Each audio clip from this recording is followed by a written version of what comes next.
également ce que c'est que Confluent, et on va parler de Kafka. Mais avant de parler de Kafka, il faut que je sache qui vous êtes. Alors, qui connaît déjà Kafka? Ok, ça va être très bien. Donc, qui ne connaît pas Kafka, ça va être plus simple. En gros, quasiment tout le monde a levé la main. Qui ne connaît pas Kafka? Super. 4 personnes. Alors, est-ce qu'on est d'accord qu'il y a 90% de la pièce là qui a levé la main lorsque j'ai dit qui connaît Kafka? Vous êtes d'accord, hein? Donc, si je vous pose des questions, il y a au moins quelqu'un qui doit savoir répondre, ok? Ça vous va? Ok, au top. Vous avez l'habitude de faire ça en version interactive? Ok, c'est cool. Bon, ok. La technique, c'est bien, il faut toujours parler de use case. Sans use case, on ne sert à strictement rien. Je vous propose de regarder ça 2 secondes et me dire si ça match avec ce que vous faites. Donc mobile, peut-être, je sais pas, cloud, microservices, IoT, machine learning. Donc plein de données à traiter, donc plein de données, plein de sujets techniques, rigolos. Microservices, distribution, device, peut-être ordering, je sais pas. Internet of Things, machine learning. Il y a, dans Big Data, il y a les VVV, Velocity, Variety, donc on est un peu là-dedans. Est-ce que ça match avec vos types de cas d'usage? Qui ne retrouve pas du tout ce qu'il fait dans son métier de tous les jours, ici? Vous pouvez lever la main, tranquille.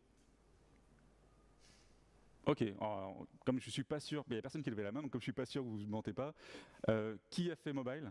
Qui fait mobile? Super. Gardez là encore gardez encore les bras en l'air. Cloud, nickel. Microservices, ça lève les mains. IoT, c'est quand même plus rare. Oh, super. Et machine learning? D'accord. Alors là-bas, vous êtes 4, vous n'avez pas levé la main. Ah, vous faites quoi? Ok, nickel.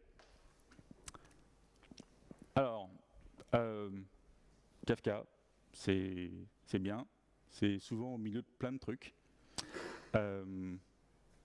C'est comme une grosse boîte. On se dit, mais tiens, mais c'est quoi Kafka? Donc, pour ceux qui ne connaissent pas Kafka, est-ce que quelqu'un a envie, de ceux qui connaissent, dire à ceux qui ne connaissent pas, qu'est-ce qu'est Kafka pour ceux qui ne connaissent pas? C'est toujours un exercice assez rigolo. Alors, dire que c'est un commit log distribué, transactionnel, machin, non. Un truc que quelqu'un peut comprendre. C'est un tail-f. Ok, d'accord, monsieur aime le bash, vas-y. C'est un bus de message, d'accord. Ceux qui connaissent Kafka, est-ce que vous êtes d'accord que Kafka est un bus de message? Alors, vous dites oui ou non. Alors, qui dirait que c'est non? Pardon? Ça peut. Alors, je suis d'accord avec toi, ça peut. Alors, ça pourrait faire quoi d'autre? Bon, on va en parler aujourd'hui, parce que c'est un tour d'écosystème.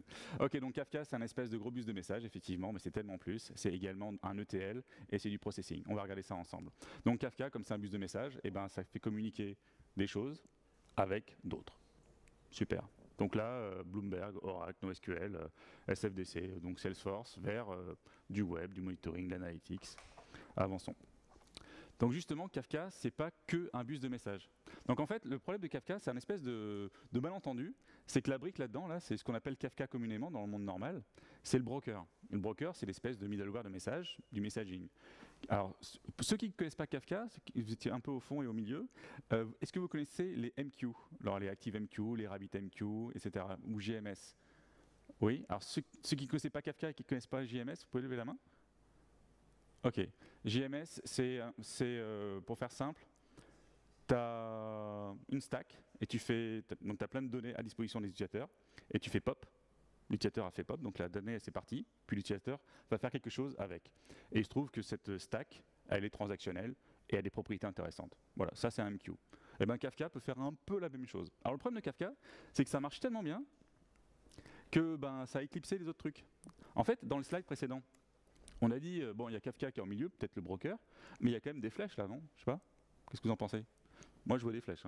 Et ben, en fait, Kafka Connect, ici, ça prend les systèmes externes, ça les colle là-dedans, puis on fait du processing, donc les résultats reviennent dans Kafka, et puis il faut bien les mettre à disposition d'autres éléments du système d'information. Alors, on est bien d'accord que les bases de données, ça va exister encore quelques années, hein, voire même pendant très très longtemps. Les MQ envoyer des données à l'extérieur.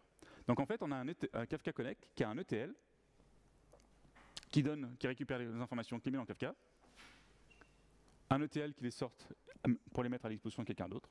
Très bien. Donc, données in, données out, mais il faut quand même les processer. Alors tout à l'heure, tu as parlé que Tug est venu en 2017 faire du Flink. Pendant que tu as dit ça, je suis allé sur YouTube. Il y a 90 personnes qui l'ont regardé.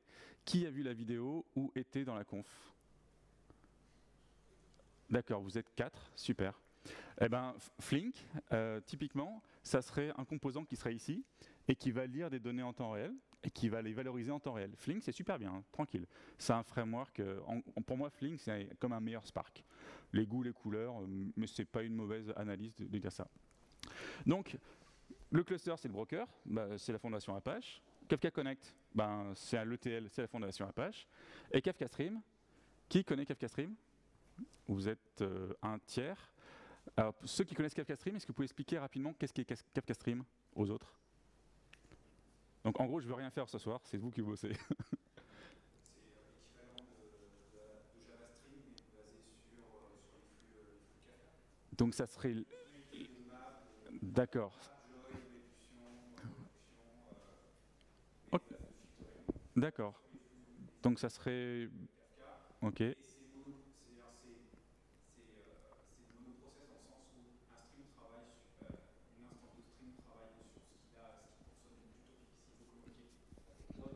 Ouais.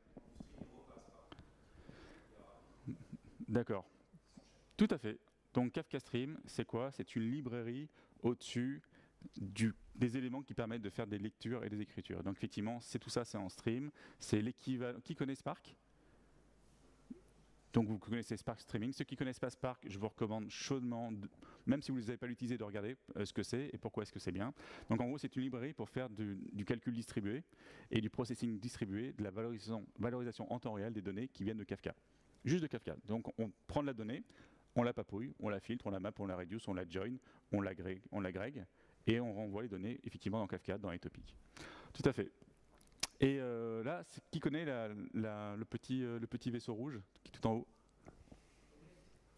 C'est Rocket. Alors Rocket, donc il y a le langage Rocket, mais là c'est une petite boîte au-dessus de Kafka Stream. Qui connaît cette petite boîte? Non, personne. Alors c'est KSQL. Qui a entendu parler de KSQL? Vous êtes 4 ou 5, très bien. Donc KSQL, vous êtes d'accord que je vous ai dit que Kafka Stream c'est une lib. Alors c'est une lib sur la JVM, parce qu'on est dans un jug JVM based, donc c'est une lib. Et il faut bien un développeur pour implémenter le stream, le map, le filter, le reduce, le join sur une fenêtre glissante de 3 secondes avec un filter well aggregate avec des filtres et des projections à droite à gauche. C'est rigolo à faire pour un développeur, mais la réalité c'est que souvent on peut exprimer en SQL le business. Donc 80% on peut l'exprimer en business, 20% c'est la raison pour laquelle nous on est développeurs et pas juste business analyst. Donc en fait on peut implémenter en KSQL, c'est-à-dire SQL, le code que vous auriez fait si vous avez eu le temps et l'énergie et la compétence en Java. Donc en gros, SQL Business Analyst et nous, en tant que développeur, parce que je suis développeur, on va faire juste ce qui est nécessaire. Donc pour revenir à qu'est-ce qu'est Kafka. Kafka c'est le public subscribe, donc c'est le middleware de messaging, okay, donc tout le monde avait bon. C'est également un ETL avec Kafka Connect. C'est également du processing avec Kafka Stream et KSQL. Ça c'est bizarre, pourquoi j'ai pas parlé du storage? En fait, on peut également stocker de façon infinie les données qui sont arrivées dans Kafka. Alors souvent ça fait pas sens, par exemple si vous avez des j'allais dire des pétrachiers mais on est en vidéo, donc pétrachiers de log, vous allez sûrement avoir une fenêtre glissante de rétention peut-être de 2 semaines ou une semaine ou peut-être un mois, ça fait sens. Ça fait rarement sens de stocker des années et des années de logs qui perdent beaucoup de valeur une semaine après qu'elles ont été produites. Donc c'est bien un MOM, public subscribe, du storage, un ETL et un process. Vas-y.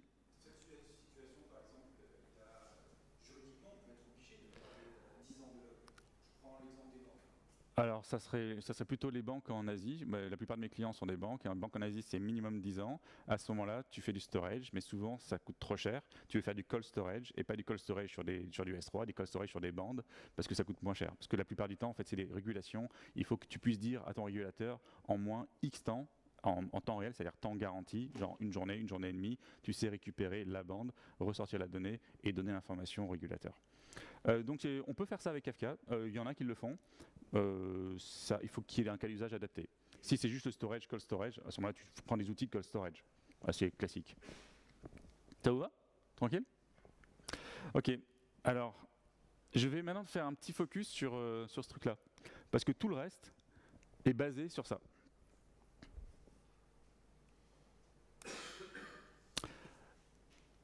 Donc, tout est basé sur une super bonne idée, super simple. Mais avant, je vais juste faire un petit peu d'historique sur Kafka.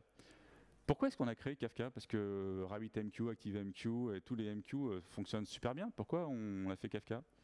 Qui peut me dire pourquoi on fait ça? Vas-y. Pour avoir un log distribué. Ouais, super, mais AMQ, ça marchait bien. AMQ, ça marchait bien. Les Rabbit, d'il y a 6 ans, ça fonctionnait déjà bien. Les ActiveMQ, ça fonctionnait bien. Les AVMQ, ça fonctionnait bien. Il y en avait d'autres. Il n'y a pas de mémoire dans un MQ. C'est exactement ça. Donc, je fais un petit crowbar. Un MQ, c'est une queue. Donc, c'est une stack, comme je t'avais dit tout à l'heure. Donc, il y a un A qui est disponible. Bon, ben, super. Et moi, je suis un utilisateur. Et je veux le A. Donc, eh ben, je prends le A. Donc, il n'y a plus le A, parce que j'ai fait pop. Alors, pop transactionnel, etc. C'est les bons produits, les MQ. Et c'est terminé. Le A, il a été processé, il a été transformé en A', et c'est cool. Donc, j'ai créé de la richesse. Super. Maintenant, moi, je suis une autre équipe. Et je veux consommer toutes les données qui ont été envoyées à cette équipe-là. Et ben, je fais comment? Parce qu'il s'est barré avec le A. Je fais comment? Alors, il y a des ruses où on va faire, je vais faire une duplication. Le A, lorsqu'il est arrivé dans le système, eh ben, je fais un gros système où je mets également le A là-dessus. Et donc, j'ai duplique et l'équipe de la nana, elle va récupérer le A ici, elle va le popper, etc. Super. Bon, bah, ça fonctionne. Mais maintenant, j'ai justement la régulation qui veut consommer le A. Et puis, j'ai le monitoring qui veut consommer le A. Et j'ai la performance, et l'observabilité, et la traduction, et le retail, et etc., etc. Donc en fait, il y a bien un problème fondamental. C'est-à-dire que techniquement, les MQ sont d'excellente qualité, il n'y a pas de lézard. Toutefois, vous voyez bien quand une équipe complète veut accéder à la même donnée, ben, le MQ, il faut vraiment le mériter pour arriver à répondre à ce besoin-là. Et donc la vraie bonne idée de Kafka, et donc ça a été créé chez LinkedIn. Vous savez combien de messages par jour LinkedIn processe dans Kafka? Alors qui dit plus de 100 millions? Qui dit plus de 1 milliard? Qui dit plus de 100 milliards? Allez, 100 milliards, vous baissez la main, oui, non? Bon, plus de 100 milliards, allez, 500 milliards. Il n'y a plus qu'une personne qui lève la main. Ok, c'est quoi le résultat? Hein? C'est 4 trilliards de messages par jour. Oui, il y a une bouche qui est ouverte. Oui, 4 trilliards. Pour vous donner un ordre d'idée, qui utilise Netflix à la maison? Ok, c'est 5 trilliards par jour. Dans LinkedIn, il y a tout. Donc il y a les trucs entre humains, il y a tous les systèmes entre eux, il y a toute la métrologie, il y a tous les clients, le web, les firewalls, la sécurité, le billing, la publicité, les logs, métiers, système, HTTP, mail, etc., etc., etc. Donc, trilliard, il y a forcément tout en fait. C'est 100% de 100%. Ok, donc tout à l'heure, on était en mode pop. Donc le A, il se barre, c'est cool. C'est pas que c'est pas bien, c'est que c'est fait pour ça en fait. Grâce à ça, il y a des propriétés transactionnelles qui en découlent, donc c'est très bien. C'est pas, je dis pas que c'est pas bien, je dis que ça fait pas forcément le use case que j'ai décrit tout à l'heure en fait, avec le A qui devait être consommé par plusieurs équipes. Donc en fait, on remplace ça par un tableau. Super, donc top. Et le A, je l'ai collé à donc là c'est le temps. Là, il y avait des données, puis j'ai mis A à disposition dans ce commit log là. C'est un espèce de fichier. Tu parlais de tel-f tout à l'heure. Je suis d'accord. Donc le A, il est ici. Donc l'équipe, elle met le doigt sur cette boîte. Bon ben très bien. Puis finalement, l'autre équipe là, qui voulait consommer, Elle met le doigt là-dessus. Et donc, une autre équipe qui voudrait consommer, l'ensemble de l'historique, eh ben, il va aller ici, et puis il va aller consommer progressivement, progressivement, progressivement, progressivement. Donc en fait, c'est un commit log, c'est juste un fichier. C'est un fichier. C'est quand on est ici et qu'on veut avoir les dernières données, donc là, il y a B qui va arriver, et ben, la flèche, le A a déjà été consommé, maintenant il va consommer B. Le A a déjà été consommé, il va consommer B, etc. Ok, ça vous va? Donc pourquoi est-ce que les MQ, c'est très bien, mais ça ne fait pas vraiment ce que fait un commit log? Donc en gros, cette structure de données, c'est un commit log distribué. Super. Donc là, les cases sont plus droites. Donc avant, après, on fait que de l'append only. Ok? Et donc, je vous ai dit qu'une équipe, elle est ici, l'autre, elle est là-bas, et ils avancent dans le temps progressivement à leur rythme. Ah, c'est intéressant, à leur rythme. Ok. Alors maintenant, je vous propose de prendre juste 3 minutes, c'est vous qui parlez, c'est quelles sont les propriétés pour lesquelles vous trouvez que c'est intéressant d'utiliser Kafka. Parce qu'en fait, on a tous des propriétés distinctes, et je vous propose de me dire les propriétés qui sont intéressantes pour vous. Pourquoi est-ce que vous utilisez Kafka et pas un autre truc? Vous avez besoin de quoi? Vas-y, vas-y. Il est multilangage, enfin plus facilement multilangage que de notre client. Multilangage, donc les clients, c'est ça? Donc client, ok, multi. Alors language, je ne sais pas si c'est en français ou anglais, ok. Donc on peut utiliser cette boîte avec plusieurs langages. Vas-y, sortez fort, pas besoin. Temps réel. Temps réel, c'est un mot qui est très particulier, en fonction. Est-ce qu'on peut dire au fil de l'eau plutôt? Au fil de l'eau.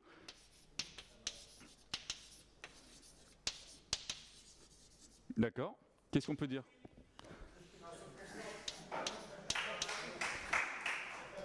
Ok, open source. C'est-à-dire tu fais ce que tu veux avec, nickel.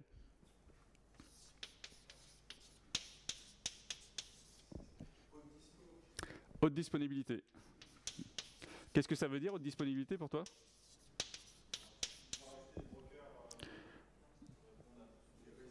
Alors il y a résilience et scalabilité, parce que c'est, d'accord, résilience.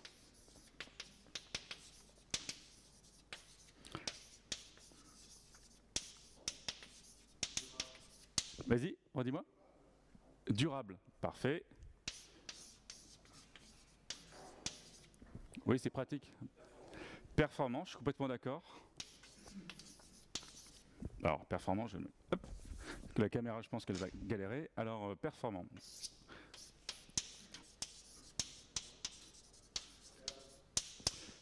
Scalable, ça me va. Non, parce qu'il est vraiment scalable. Alors, on met ça deux fois. Et hop. Quoi? Éprouvé. Est-ce que je peux dire robuste? Ouais. Alors, donc c'est le éprouvé, d'accord. Ça me va. Excuse-moi? Mature, ok. Ça me va aussi. Ça va? Il y a d'autres trucs encore? Je pense qu'il y a encore d'autres trucs. Hein. Ouais, c'est bon. Éprouvé, mature, stable, ça va. Enfin, ok. Alors, stable. Alors, on peut l'appeler robuste, par exemple? Ok. Il y a d'autres trucs qui sont intéressants? Supporté, ouais, bon, c'est supporté par l'open source, donc c'est gratos. Et si tu veux être supporté par les pros, bah, c'est payant, donc c'est ouais, supporté, bon. Ok, c'est supporté par des vendeurs.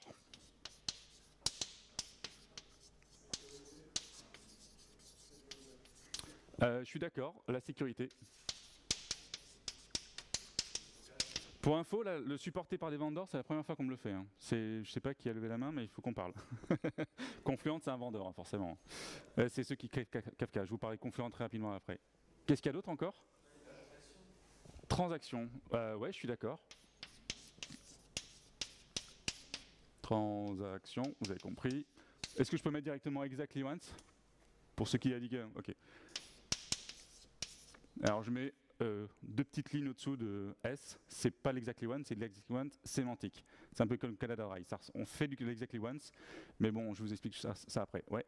J'ai pas le mot, mais le fait, comme tu sais, que l'utilisateur n'a pas à se préoccuper de où il en est dans la file, il a juste à se représenter avec la même identité. Ouais, alors moi j'appelle ça l'historisation en fait, perso. Alors, il y a plein de mots pour faire ça. Hein. Tu as l'historique et tu peux revenir dans l'historique. Donc tu te balades là où tu veux sur cette boîte en fait. Observable. Qu'est-ce que tu veux dire par observable? Monitorable. Alors, ouais. Ok, monitorable. Pardon? APIfié? Waouh, ça c'est du néologisme. API, alors déjà je sais pas ce que ça veut dire. Il y a l'API Kafka qui est quand même. Ouais, enfin on va dire que c'est les clients multilangage, tu as le REST proxy, etc. Donc ouais, bon, c'est pareil. Ouais. Stockage, c'est durable. Ok, slash stockage, ok.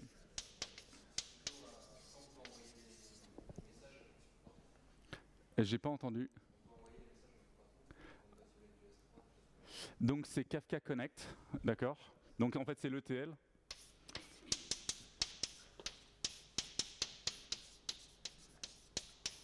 Ok, je suis d'accord. Il y a d'autres trucs?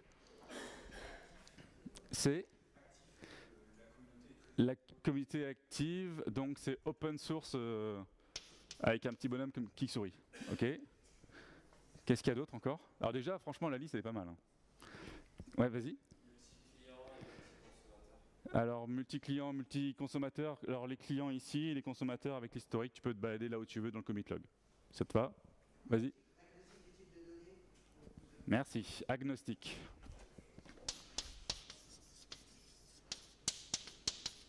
Agnostique. En fait, Kafka, il prend des bytes, il les réplique, il sort des bytes. Donc, il se fout de savoir ce que vous avez mis dedans, du JSON, de l'Avro, du protocole buffer, du XML. Enjoy. Il fait des bytes.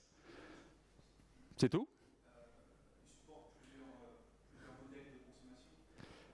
C'est-à-dire la notion de groupe, on peut gérer la notion de topic, alors, il y a le mot qui est revenu plusieurs fois, c'est le topic, très bien. Alors, il y a les groupes également. D'accord. Alors il y a la sécurité et il y a des ACL. Je peux mettre directement qu'il y a des quotas aussi? Ok, quotas. Ok, qu'est-ce qu'il y a d'autre encore? Ah, la liste elle est toute petite, hein, on peut comment l'augmenter? Il y a la gestion de schéma. La schéma, ouais, d'accord. En fait, je suis complètement d'accord. Donc si, je l'ai marqué où? Si c'est agnostique et que ça prend des bytes, vous êtes d'accord que le typage, c'est important. Si on est d'accord sur un contrat de service, on l'enforce. Donc on le met dans une registry de schéma, de type. Ça c'est ce qu'on appelle la schéma registry. Donc ça, c'est pour la gouvernance des données. Ça, pour info, c'est pas Kafka. Hein. Ça, c'est Confluent. C'est open source, mais c'est pas Kafka. L'équipement, oui, j'ai bien consommé le message. La durabilité, donc c'est lié en fait aux garanties de durabilité. Comment est-ce que tu veux l'appeler? Atomicité. C'est Akisto, c'est plutôt ça. D'accord. Ok. Ok. D'accord. Ben, pour moi, en fait, c'est plus que c'est durable en fait. Si c'est résilient et durable, ben, tu as besoin d'avoir un acquittement où tu dis l'ensemble de tes brokers a dit OK. En fait, peut-être que tu veux dire la réplication, c'est que les données sont répliquées, peut-être. Le commit, le retour. Oui, c'est bon, j'ai bien consommé ce message-là. Ok. Alors, est-ce que je peux mettre réplication et acquittement? Ça te va? Acquittement parce que c'est la même chose en fait. Donc, hack.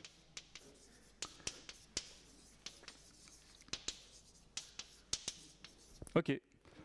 Il y a... Ouais, alors les partitions. Ok. Il y a quoi d'autre encore comme type de propriété? Alors là, vous avez vu, hein, je n'ai pas parlé de ce que ça fait. On a juste sorti des propriétés. Donc ensuite, si on les teste ensemble, eh ben, ça fait l'écosystème. On va voir ça juste après. Il y a un autre truc qui est vachement important. Les TTL, oui. Donc la rétention. La rétention. D'accord.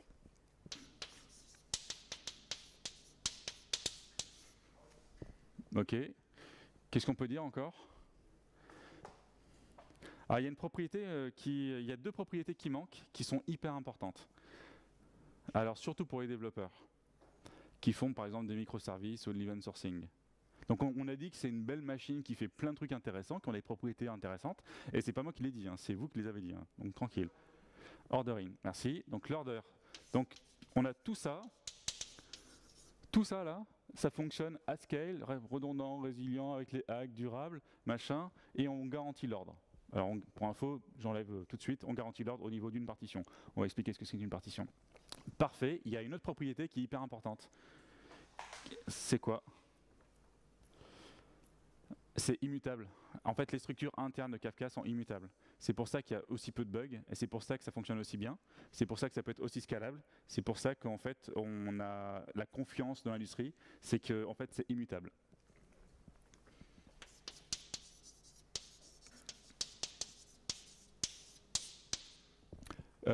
Tout le monde qui n'est pas à l'aise avec le mot immutable? D'accord. Quand tu as une structure, donc deux personnes ont levé la main, quand on a une structure de données, en fait, on change l'état de la structure de données. Oui. D'accord. C'était une blague sinon pour toi ou pas? D'accord. En fait, quand tu as une structure de données, tu vas changer directement des données dans une structure de données, eh bien, tu ne peux pas revenir dans le temps parce que tu as changé l'état précédent. Tu es d'accord?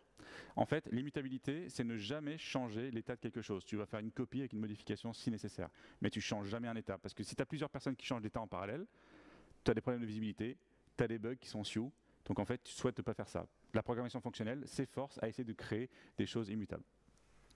Ok, donc tout ça, là, je suis d'accord. Moi, j'ai fait un petit florilège que moi j'ai choisi pour simplifier, mais 100% de ce qui est là est vrai. Le seul truc que vous n'avez pas dans Apache Kafka, c'est la schema registry que vous avez sortie, mais qui est super important et c'est open source, donc enjoy, faites-vous plaisir. Alors, scalability, on en a parlé, réplication, on en a parlé, security, on en a parlé, la résilience, on en a parlé, le throughput, c'est un peu la performance, donc on en a parlé. L'ordering, on vient d'en parler. L'exact event sémantique, c'est là-dessus. Alors, l'exact event sémantique, en fait, ça suppose des transactions, on en a parlé. L'idempotence, j'envoie A et j'envoie A dans la même session, il n'y a que A qui est consommé, il n'y a pas de duplicat, c'est quand même pratique. Genre les firewalls qui vous embêtent, etc., ça va être géré correctement. L'immutabilité et la performance. Qui trouve que c'est trop beau d'avoir tout ça dans un seul produit? Non, sans déconner, vraiment. D'accord. Donc ceux qui ont levé la main, vous êtes trois à avoir levé la main, donc en souriant évidemment, mais vraiment, qu'est-ce qui... Donc, très bien, c'est trop beau, mais est-ce que vous avez eu des types de soucis avec Kafka? Et si c'est le cas, lesquels? Donc tu as fait comme ça au fond, c'était quoi les types de soucis que tu as eu? Un petit million. Non, mais plein, quand on fait vraiment du Kafka en mode prod, oui, c'est là où arrive la vraie vie. D'accord. La vraie vie, effectivement, elle arrive toujours sur tous les produits, qu'on ait des bonnes propriétés ou pas. Est-ce que tu peux me parler rapidement des types de soucis que tu as eu?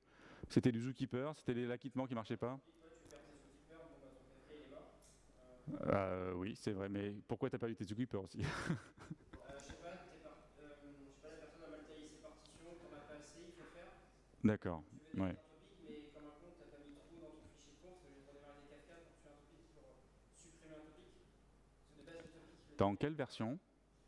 T'es en quelle version? dans Kafka, tu peux pas supprimer un topic. Ouais, d'accord. Il faut en général de Hmm. savoir. Parce que tu sais qu'il faut rajouter Kafka pour juste supprimer. Ouais, ouais, je suis d'accord. Donc, grosso modo, ce qu'il a sorti, c'est des zookeepers, ça peut piquer, et l'exploitabilité avec les topics et les partitions, elle pourrait être améliorée, etc. Ça s'améliore à chaque release, pour info. Et il ne faut pas avoir ce genre de problème au demeurant. C'est un peu comme le design. Il faut renforcer le design et pas le résultat du design. Hein. Ça n'a pas de sens, en fait. T'es trop tard, en fait. Mais ça reste robuste. Enfin, c'est un peu... Ça reste robuste, ouais, c'est ce que tu dis. Ouais. Je suis complètement d'accord. Pardon? Le multi-région est très bien supporté. Alors donc moi je suis chez Confluent et je bosse avec les plus gros clients en Europe et ils sont tous avec des multi-DC et c'est gratuit. Non, c'est gratuit. Alors Mirror Maker est un peu pourri. Hein. Mirror Maker, je peux vous montrer le code. En fait, c'est un Kafka Console Consumer, pas Kafka Console Producer. Donc c'est bien, mais pour des cas d'usage particuliers. Quand tu as un peu du vrai métier, tu n'as pas envie d'avoir ça. Et soit tu as les composants open source, soit des composants closed source que nous on vend. Voilà, c'est du classique. Et sinon, tu as le Rack Awareness, tu peux faire des stretch clusters sur plusieurs trucs, plusieurs DC pour avoir des RTO 0. Ok, il est déjà 8 heures, j'en suis à la slide numéro 9. En général, vous vous arrêtez vers quelle heure? On peut faire ça pendant longtemps ou pas? Hein? Ok, au top. Plateforme. Alors, je suis pas là pour vendre un truc. Alors, je suis habillé en Confluent, je suis désolé, mais parce que tout à l'heure j'étais chez Big Data Spain. Grosso modo, on a parlé que de ça, que de la boîte noire. Sauf ici, qui était dans la boîte bleue, la Schema Registry. Donc en fait, qu'est-ce que Confluent? Donc moi, enfin la boîte dans laquelle je suis, c'est les gens qui ont créé Kafka chez LinkedIn. En fait, ils ont créé Confluent en prenant des sous de LinkedIn et d'autres boîtes, et pour créer une entreprise qui va augmenter l'écosystème de Kafka. Donc ça, c'est la fondation Apache qui gère. Donc c'est la plupart des commits, c'est nous, parce que on est des experts Kafka. Et ensuite, on va complémenter les features de Kafka. Tout à l'heure, là, il y avait les clients multilangages. Donc Kafka, c'est JVM. Donc vous avez les clients en Java et en Scala. D'ailleurs, merci. Vous avez un de vos sponsors, c'est Ypon. Chez Ypon Technologies, il y a Alexis Seignerin. Alexis Seignerin avait fait un wrapper au-dessus du client Java en Scala. Il a été repris par Lightbend. Donc tout à l'heure, vous allez voir du micronotes, donc du microservice. Lightbend fait la gomme qui est très bien. Ils ont récupéré l'API d'Alexis, ils l'ont amélioré. On leur a dit, c'est vachement bien, est-ce que vous pouvez le remettre dans la fondation Apache, s'il vous plaît? Et Lightbend a fait, ouais, tranquille. Donc maintenant, on a bien un client Java, un client Scala pour Kafka Stream, qui était le plus important. Le reste, on l'avait déjà. Donc, mais qu'est-ce qui se passe si vous avez du C, du C++, du Python, etc. Eh bien, c'est nous qui le faisons en open source, avec client. Vous ne voyez pas très bien, mais c'est marqué client. Ensuite, je vous ai parlé de Kafka Connect, l'ETL. Donc, qui ne connaît pas Kafka Connect? Donc la plupart. Levez la main. Qui connaît ceux qui ont levé la main? Baissez la main pour ceux qui connaissent Logstash. Donc normalement, les gens qui ont levé la main, qui ont encore la main en l'air, ne connaissent ni Logstash ni Kafka Connect, mais tout le monde a baissé la main, donc tout le monde connaît au moins Logstash. Kafka Connect, pour la faire simple, c'est un Logstash distribué, fault tolérant. C'est pas beaucoup plus, pas beaucoup moins. Tranquille. Donc, si c'est un Logstash, il faut bien des connecteurs, parce que le Logstash, sans les pétrachiers de connecteurs in et out, ça sert à rien. Et Kafka Connect a le même sujet, il faut arriver à faire ça. Et nous, en fait, on a des connecteurs open source pour augmenter ce qui est proposé dans la boîte du tout. Ok. Donc, supposons que vous avez un système genre sur du MVS, sur l'IBM, où le client ne fonctionne pas. Il n'y a pas de C, il n'y a pas de C++, il n'y a pas de Python, pas de R, pas de Java, pas de Scala. Vous faites quoi? Vous utilisez le seul protocole que tout le monde comprend, c'est HTTP, et on fait le REST proxy. En gros, pour taper sur Kafka en HTTP. Alors en production, allez-y comme vous voulez, easy, tranquille, facile. En lecture, faites attention, lisez bien la doc. C'est pas si simple que vous pensez. Il va falloir faire des choses côté client. Ok, donc Apache Kafka, fondation Apache. Confluent open source, et côté streaming, on a bien KSQL, donc l'espèce de transpiler de Java, de SQL vers Kafka Stream. J'en parle tout à l'heure parce que c'est le meilleur. Moi j'ai rejoint Confluent pour cette boîte. Et ensuite la Schema Registry qui est en bas à droite, c'est comme Kafka gère des bytes, il faut qu'on mette à un endroit le contrat lié au byte, histoire de ne pas avoir de problème de désérialisation.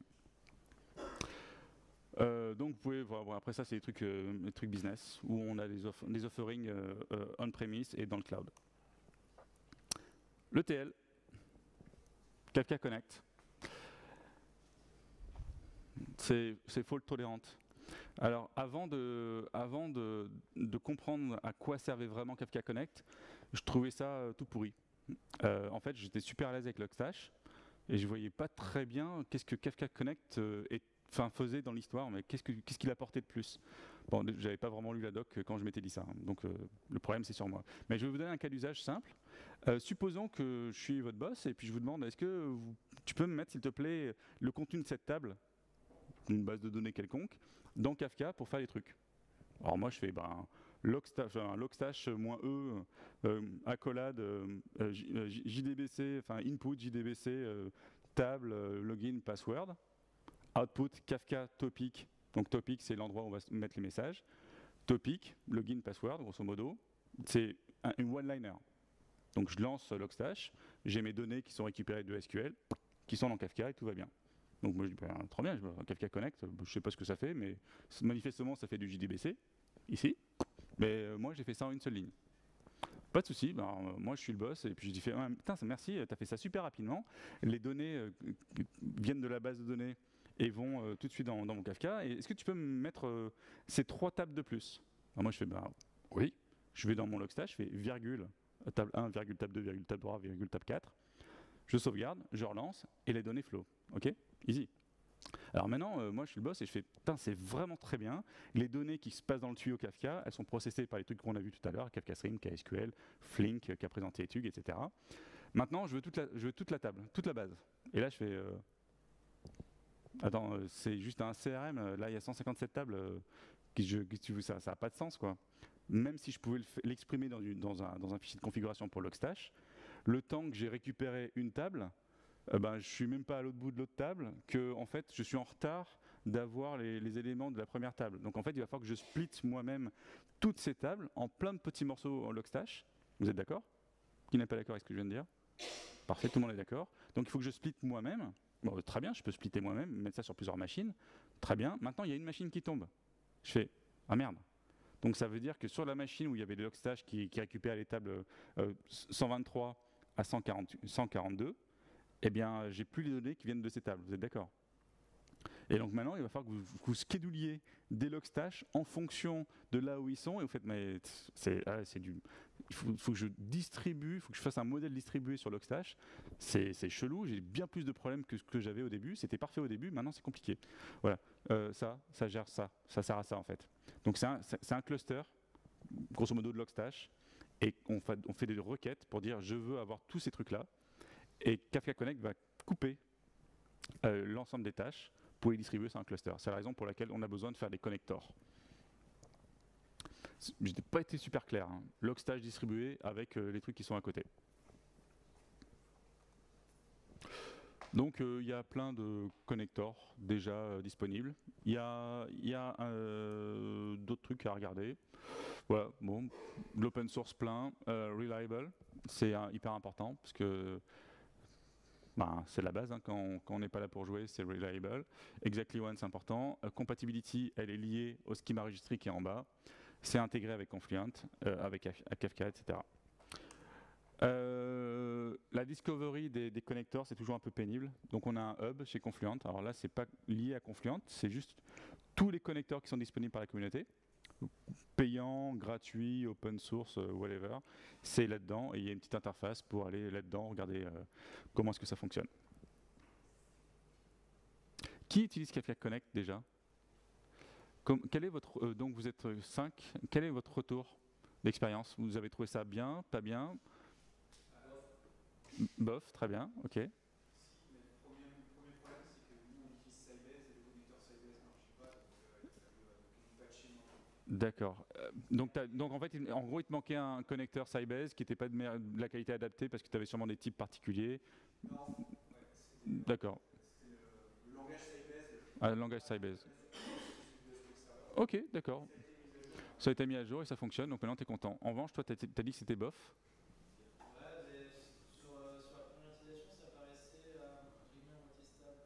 Sur quoi? Dans le sens où, par exemple, Non, j'ai pas entendu en fait. stable, Non, mais avant. l'impression de stabilité du système et de la scalabilité paraissait pas. D'accord. Ok, c'est intéressant. Donc j'ai un client perso, c'est Criteo. Ils sont en gigaoctets par seconde et c'est ce qu'ils utilisent en ce moment. Donc c'est un outil technique. Il a des limites, il a des propriétés. Des fois, ça picote, c'est vrai. Mais c'est assez rare que ça picote. Hein. En général, tout le monde est très content. Et c'est assez simple à faire. Connectivity, on en a parlé, ce sont les clients. Donc, dans le monde Apache, avec la gouvernance Apache, c'est du Java et du Scala. nous c'est Confluent, donc les gens qui ont créé Kafka et qui ont créé une boîte avec, on fait ces clients-là, puis la communauté fait des patterns ensemble. Qui fait du Node? Souvent, il y a plein de gens qui font du Node. Personne, parfait. Du Node. À ce moment-là, on recommande le client de Blizzard Software, qui est pas mal. Puis j'en ai parlé rapidement. Si vous avez un composant qui n'a pas de connectivité vers Kafka, pas de bol. Si, vous pouvez quand même utiliser le REST proxy, qui est utiliser les features de Kafka, mais sur REST. Qui utilise le REST proxy? D'accord. Pas d'overuse, s'il vous plaît. En consommation, faites attention. En production, enjoy. Tout à l'heure, quand on avait vu les use cases, les gens ont continué à lever la main avec l'IoT. Qui fait l'IoT? D'accord. Bon, MQTT, etc. Il y a des trucs qui sont disponibles. Je vais aller vite. Juste pour vous donner un ordre d'idée, ça c'est un monde qui arrive violemment. Je suis moi-même assez surpris. Toutes les bagnoles, elles ont du MQTT dans tous les sens. Les avions MQTT, les portes, les trucs embedded sur les devices. MQTT, c'est bon. Alors, processing. Qui avait dit Kafka, c'est un tel -f? D'accord. Est-ce que tu sais dire ça?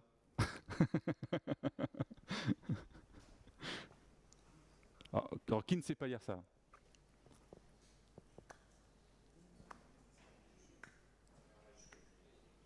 Ok. Moi, je vous laisse le temps de le lire, tranquillou.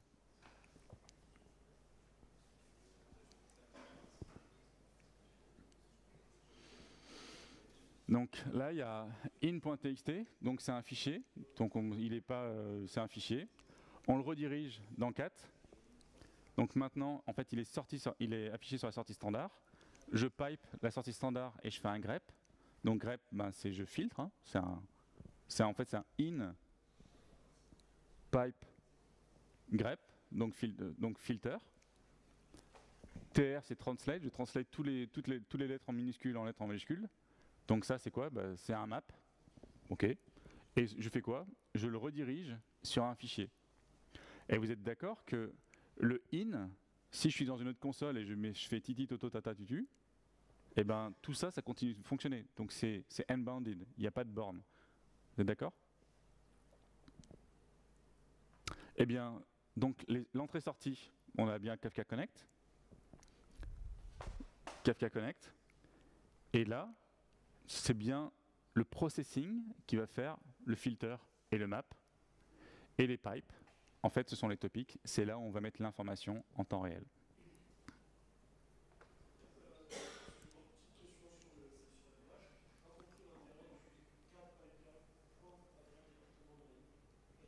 En fait, il faut que tu parles plus fort, s'il te plaît.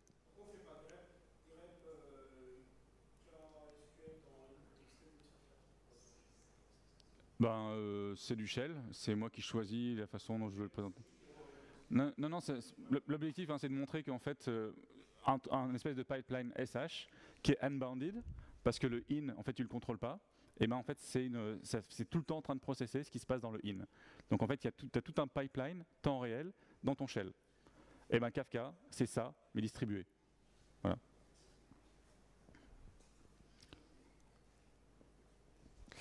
Donc, qui a utilisé les consumers et les producers? Donc, c'est l'API de bas niveau.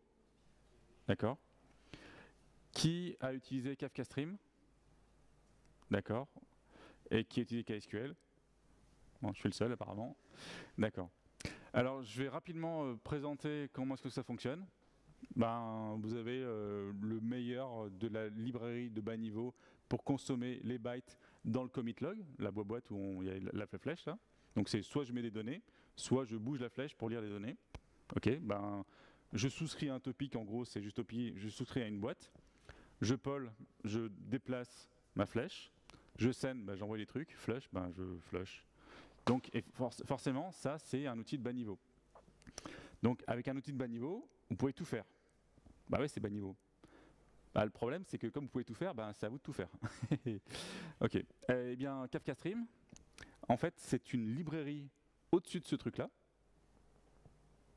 qui permet de monter le degré d'abstraction et de faire juste des maps, filters, des joins, etc.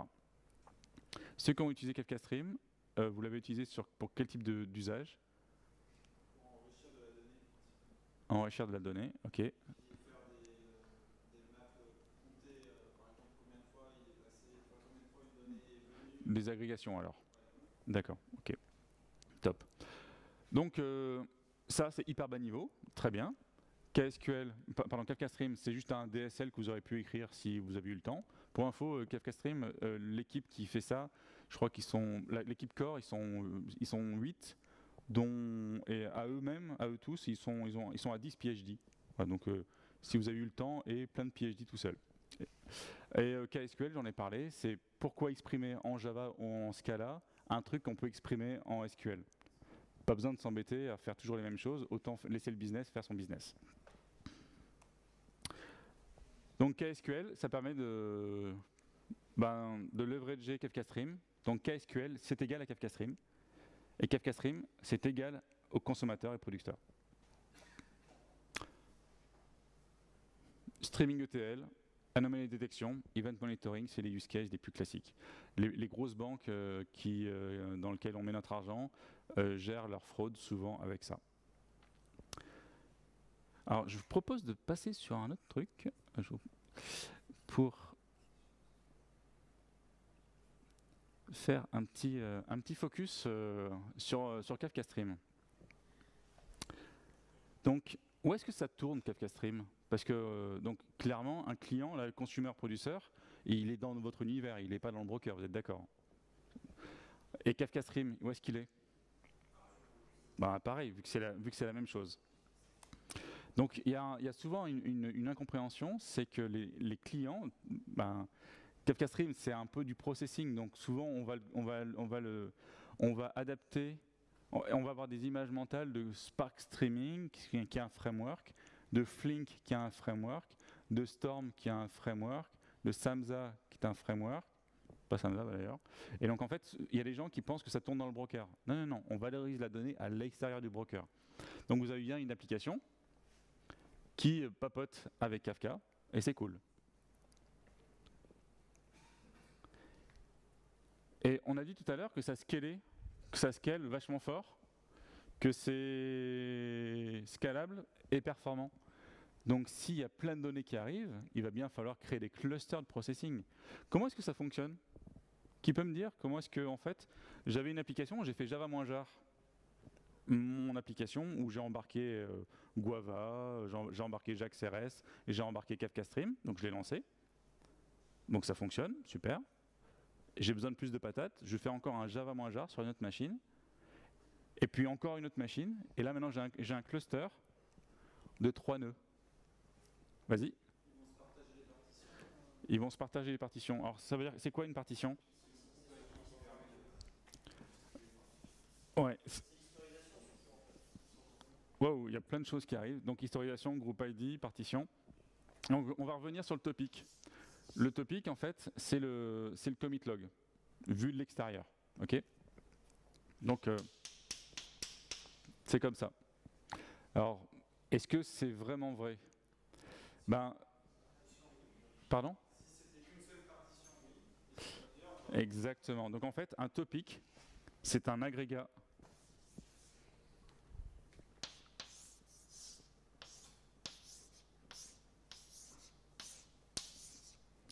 Ça, c'est un topic.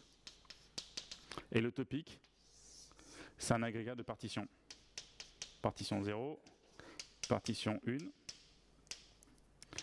partition 2. Et tout à l'heure, oui. Si je peux me permettre, il y a un truc qu'il ne faut pas oublier Ouais. dans ça, c'est que ça ne fonctionne si et seulement si tu as 3 partitions. Pour les gens qui ne connaissent pas Kafka. Ça fonctionne si et seulement si tu as 3 partitions. Tu parles de cet exemple-là? Et une seule On va le créer ensemble. On va le créer ensemble. On va le créer ensemble. Donc en fait, un topic, c'est n partitions. On a dit que l'ordre était garanti uniquement ici. Ben, en fait, c'est assez logique parce que comme c'est un système distribué, tout ça, c'est répliqué. Il y a des leaders, etc. Et en fait, pour assurer l'immutabilité, on a besoin de garantir un élément. Et donc, ça veut dire qu'on va pouvoir écrire de façon séquentielle et donc immutable et donc ordonnée. Mais pourquoi pas? Très bien. Donc là, j'ai un topic avec n partitions. Ok, vous êtes à l'aise avec topic et partition? Tranquille ou pas? Ok, très bien. Maintenant, comment est-ce que ça fonctionne, ça? Donc là, j'ai 3 partitions et je veux faire mon application Kafka Stream, elle est super simple. Hein. Elle fait input partition, input topic Toto. Donc ça, c'est bien Toto. C'est cool. Et je fais filter Titi et je sors sur la sortie standard. Donc j'ai toutes les données qui sont dans Toto. Alors je me fiche de savoir s'il y a des partitions ou pas parce que de toute façon, je suis tout seul. Je récupère tout, je filtre ce qu'il faut et j'affiche. Tout va bien. Donc, si j'ai un client, ben, il va lire toutes ces partitions, d'accord? Easy. Donc là, on est ici. Maintenant, supposons qu'il manque un peu de patate, parce que finalement, je ne fais pas juste filtrer quelque chose, je fais un truc un peu balèze, avec du machine learning, à exécuter un truc compliqué, et j'ai besoin de plus de patate. J'ai besoin d'avoir un nouveau processus qui fait la même chose que moi pour m'aider. Donc, je fais un Java-jar. Donc maintenant, c'est le même jar. Hein. Donc j'ai une deuxième instance du même jar. Qu'est-ce qui va se passer? En fait, il y a tout un bazar qui va se passer où en fait il va y avoir une danse des partitions. Et le 1, il va être assigné à la partition 0, à la partition 2, et la partition 1. Et le 2, il va être assigné à la partition 2. En fait, tu n'as qu'une seule application. Donc tu n'as qu'une seule configuration. Donc c'est forcément la même configuration, c'est le même artefact technique. Donc c'est le même tout parce que c'est les mêmes binaires, c'est les mêmes bytes. Donc c'est pareil. Donc vous êtes d'accord? 1, 2, bah, ils sont répliqués, tranquille. En fait, il y a Kafka ça fait partie de la beauté de Kafka, comment ça scale. Il va partager les partitions au consommateur. Maintenant, il y a un troisième client qui arrive. Il fait hey, je veux rentrer dans la danse, merci de me donner les partitions pour que je puisse les processer moi-même. Bah, supposons que ça soit cette ligne-là qui soit enlevée, donc la première instance, elle n'a plus que la partition 1 à faire, et la partition 3, l'instance 3, c'est la partition 0. Bon, bah, ok, en grosso modo, on va donner des partitions à des consommateurs, ok, qui forment effectivement ce qu'on appelle un groupe. Bon, ok. Très bien, on voit bien que de toute façon c'est le même groupe, vu que c'est les mêmes gens qui veulent faire la même chose, c'est le même binaire. Maintenant, supposons que, je vais enlever tout ça, supposons que, pour faire des flèches plus jolies, donc il y a 1 qui est là-dessus, il y a 2 qui est là-dessus, il y a 3 qui est là-dessus.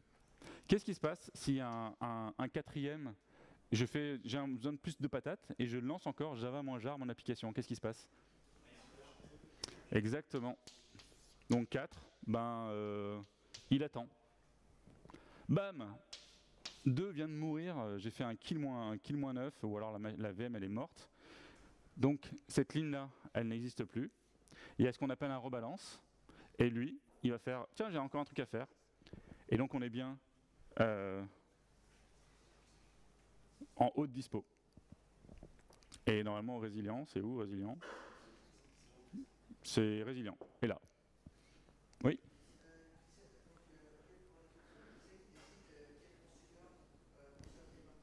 D'accord. En fait, il y a ce qu'on appelle le Consumer Group Protocol. Enfin, Consumer Group Protocol, qui est en fait la base du client de Kafka. Enfin, il y a toute une danse. Alors en fait, il y a un coordinateur qui va être élu, en fait il y a un client qui va prendre le rôle et qui va choisir comment est-ce qu'il va assigner les différentes partitions dans le client. Moralité, tu peux l'enrichir et faire des trucs intéressants. Kafka Connect par exemple est un client qui a choisi son propre mode d'assignement de partitions pour donner. Alors ça communique pas comme ça, effectivement, ça communique via Kafka. Tout à fait. Ça vous va ? Donc, je vais faire un petit focus très rapide sur donc, comment est-ce qu'on faisait avant. Donc, qui utilise Spark Streaming? Pas beaucoup de monde. Et Flink. Donc, grosso modo, je vais vous faire simple. Hein, donc, avant, il y avait Kafka. Donc, il y a un processing cluster. Alors, moi, je préfère Flink à Spark Streaming. Bon, les goûts, les couleurs, je vais prendre Flink comme exemple. Donc, Flink va lire les données de Kafka, va exécuter un job qui a été poussé dans Flink, il va processer la donnée, Et comme Flink, c'est un processing cluster, bah, c'est pas un data cluster, c'est un processing cluster. Le résultat de mon processing, il faut que je le mette dans une base de données. Bah oui, enfin n'importe laquelle, Couchbase, Mongo, whatever. Et donc mon application, elle va lire la donnée résultante dans cette base. Vous êtes d'accord? Qui trouve que c'est bien? Ceux qui trouvent que c'est pas bien, lèvent la main. Okay, tout le monde trouve que c'est bien, bah oui, ça fonctionne très bien. C'est le modèle de Spark et le modèle de Flink. Essayez de voir cette petite flèche. Et regardez le slide suivant. Qui trouve que ça, c'est mieux? Bah, il y a moins de flèches. Il y a moins de bases. En fait, l'application de tout à l'heure, elle voulait demander les résultats de l'application, d'accord? Dans une base de données externe. Parce que le processing cluster, c'est pas un truc de base. Maintenant, si c'est juste une lib Kafka Stream, eh ben, l'application gère elle-même son propre processing, elle gère elle-même son propre stockage. Donc elle n'a pas besoin d'avoir un processing cluster avec une équipe avec qui il faut communiquer. C'est plus simple. Qui trouve que c'est plus simple? Voilà, ouais, tout le monde trouve que c'est plus simple et assez logique. Donc qu'est-ce que fait Kafka Stream? Ben, c'est du Java, donc ça tourne partout, tout le monde sait ça, c'est cool. Donc le clustering, on a vu très rapidement comment est-ce que ça fonctionne. C'est plus riche que ça, hein, évidemment, vous doutez bien, mais ça fonctionne à scale. Donc le clustering, ben, c'est gratuit, pas besoin de sortir un yarn, etc. L'Exactly Once, donc on a vu au fil de l'eau, donc c'est Kafka Stream, open source, bon, c'est logique, haute dispo, c'est la résilience, je ne vais pas mettre des petites flèches. Donc l'Exactly Once Processing, qui a fait l'Exactly Once? D'accord. Qui sait à quoi ça sert l'Exactly Once? Parce que c'est toujours un peu bizarre de dire Exactly Once, at least once, at most once. Ça sert à quoi Exactly Once? Donne-moi un exemple. Tu as dit pas perdre de message et pas avoir de doublon. D'accord, mais donne-moi un exemple métier sur lequel moi je puisse comprendre en tant qu'humain normal qui ne soit pas informaticien. Virement bancaire, tout à fait. Quand tu fais un agrégat de virement bancaire, tu veux que ça soit fait complètement, sans louper un seul truc, dans le bon ordre, et sans faire deux fois une seule chose. Vous êtes d'accord? C'est juste non négociable. Et ben c'est ce qu'on appelle l'Exactly Once. Donc Kafka Stream sait faire l'Exactly Once. Alors il y a un catch. Alors déjà c'est la sémantique, c'est-à-dire techniquement il se passe des choses, mais on a les bénéfices dans Kafka Stream, et c'est uniquement de Kafka à Kafka. Si dans Kafka Stream vous avez fait un appel à une base de données ou machin, c'est mort. C'est pas fait pour ça. À ce moment-là, vous avez besoin de sortir des transactions XA, etc. Les vieilles recettes du passé qui fonctionnent très très bien. Mais autant elles fonctionnent très bien, autant vous ne pouvez pas les faire à scale. Parce qu'au final, faire de l'Exactly Once avec un système externe, c'est faire un espèce de gros log distribué, donc c'est pas compatible avec les propriétés qui sont là. Donc c'est de Kafka à Kafka, et c'est l'Exactly Once sémantique. Donc vous processez les choses correctement, mais techniquement, c'est un peu différent pour avoir ces propriétés-là. Sémantique, c'est que l'Exactly Once, techniquement, ne fonctionne pas à scale.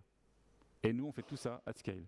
Donc en fait, c'est du Canada Dry. Tu as les bénéfices de l'Exactly Once, mais techniquement, ce n'est pas l'Exactly Once. En gros, c'est de l'idempotence à l'écriture, des transactions, et la dédupe à la lecture. Mais ça, c'est caché dans Kafka Stream. Ça te va comme réponse? Kafka Stream.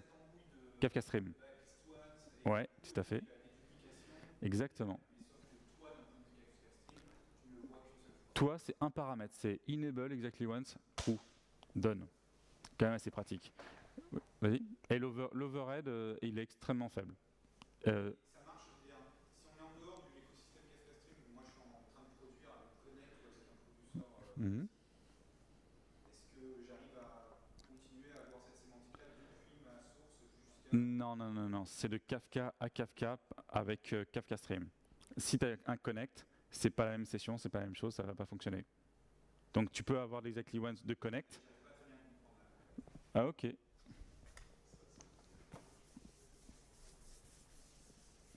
Alors, je vais faire plusieurs petites boîtes, regarde. Tu as un flow, tu as un Kafka Connect. Il met des données dans Kafka. Ok? Kafka Connect envoie des données sur l'extérieur. Je termine. Supposons, ça s'appelle, c'est genre HDFS pour faire un truc très clair. HDFS par exemple. Et j'ai une application Kafka Stream.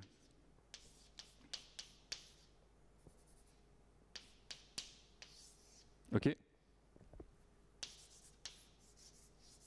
Donc ça peut être exactly once. J'ai l'impression que tu me dis, est-ce que ça peut être exactly once? Pardon? Ouais. Ouais. Donc tu as une base de données, ok. Tu as un Kafka Connect qui lit ça, qui met dans Kafka, ok. Tu as un Kstream qui est là-dessus, qui fait comme ça, d'accord. Ici. Exactly once. Alors la réponse est oui. Ça va dépendre de lui. Pourquoi? Parce qu'en fait, donc, qui connaît du change data capture? Le change data capture, c'est en fait se mettre au cul du camion de la base de données, se mettre dans le commit log, dans le redo log de la base de données. En fait, c'est un espèce de Kafka interne, et vous allez lire l'ensemble des transactions, et si vous les appliquez les unes après les autres, vous retrouvez l'état d'une base de données à un instant T. Ok? Donc en fait, là, si je fais un insert user, il y a Debezium, par exemple, qui est un truc que tu as présenté tout à l'heure, qui est chez Red Hat, qui est un change data capture qui est open source donc gratuit, et en plus supporté par Red Hat, c'est cool. Donc la donnée, elle va arriver, et donc si Kafka Connect, lui, en fait, il est idempotent, c'est-à-dire que ton A qui arrive, il est ici, et tu garantis qu'il est une seule fois. T'es d'accord? Donc ça, c'est bien idempotent, et c'est unique. Maintenant, ça, c'est exactly once. Moralité, un user, une transaction dans le redo log, une écriture dans Kafka, exactly once. Ta réponse est oui, ça va fonctionner. Tu as une seule fois l'implémentation et le traitement Kafka Stream de ton utilisateur qui a. Ça répond à ta question? Nickel. D'autres questions? Alors, on a dit que Kafka Connect est un cluster. Il se trouve que, justement, pas de bol, en fait, notre copain Kafka Connect, pour Debezium, il faut une connexion de point à point. Donc en fait, la feature de distribution, elle n'a pas de sens parce que, regarde, tu as un Kafka Connect qui est sur une autre machine. Et je ne peux pas l'utiliser parce qu'on tape le fichier en fait, donc ça ne va pas le faire. Suppose que en fait, le redo log c'est un fichier, donc forcément tu ne peux pas le distribuer. On peut utiliser les features de la distribution automatique de Kafka Connect dans la mesure où ça fait sens. C'est ce que je veux dire. Ça te va? Ça répond comme? Ok. Event time processing, qu'est-ce que ça veut dire?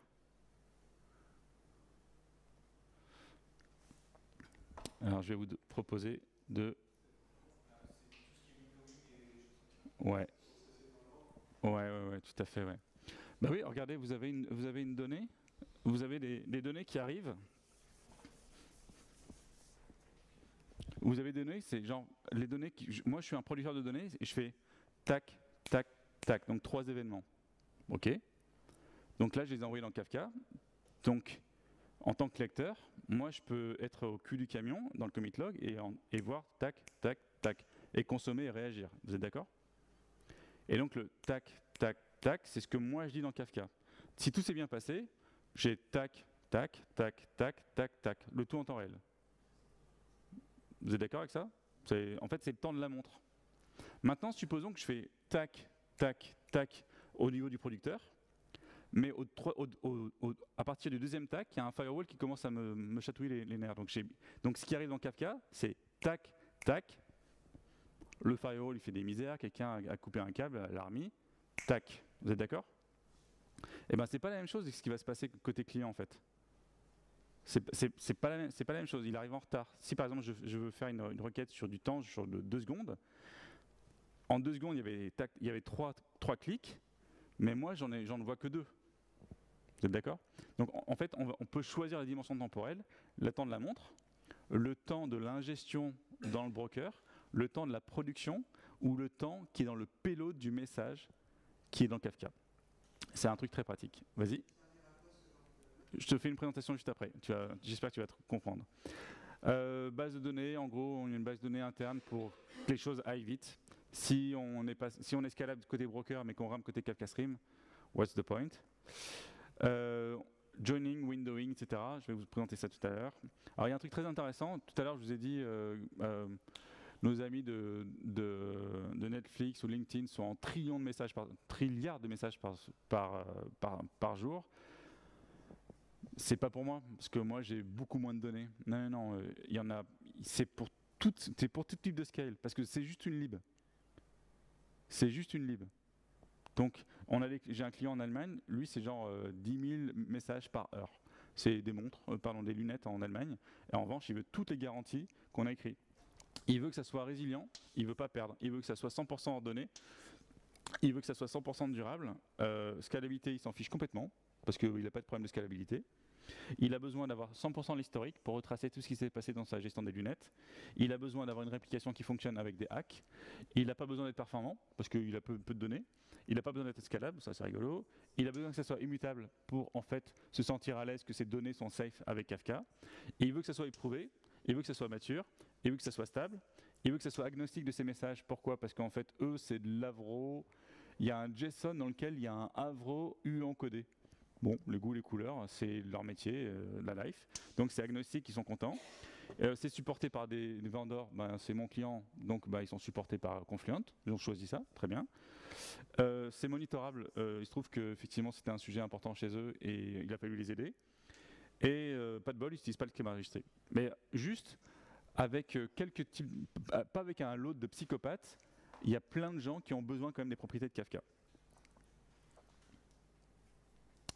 Alors, je vais repartir sur celui-ci. Ok, donc là c'est une requête KSQL. Alors je vous propose de prendre quelques instants pour la lire et on va reparler du temps et de la dimension temporelle avec ces localisages-là.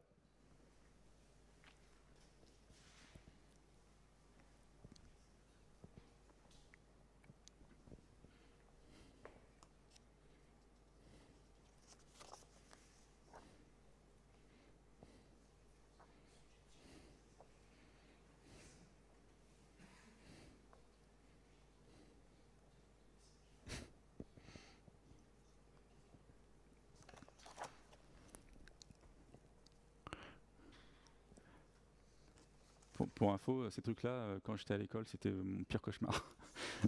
L'électronique, ils ont essayé de m'enseigner ça pendant des années. Je savais faire les exos, mais je comprenais rien à ce qui se passait, quoi. Ok, qui sait lire ça? Vas-y, s'il te plaît. On va créer une table et en fait on va chercher sur une fenêtre de 5 secondes d'autorisation par rapport à notre carte et on va essayer de regarder que ce qui est quand je plus de 3 autorisations en 5 secondes. D'accord. Qui trouvait que c'était dur oui, parce qu'en fait c'est marqué. qui trouvait que c'était dur à lire? Vraiment, c'est une vraie question. Hein. C'est pas. D'accord. Qui serait à l'aise pour implémenter ça en lisant des bytes avec la lib de bas niveau, avec subscribe, Paul?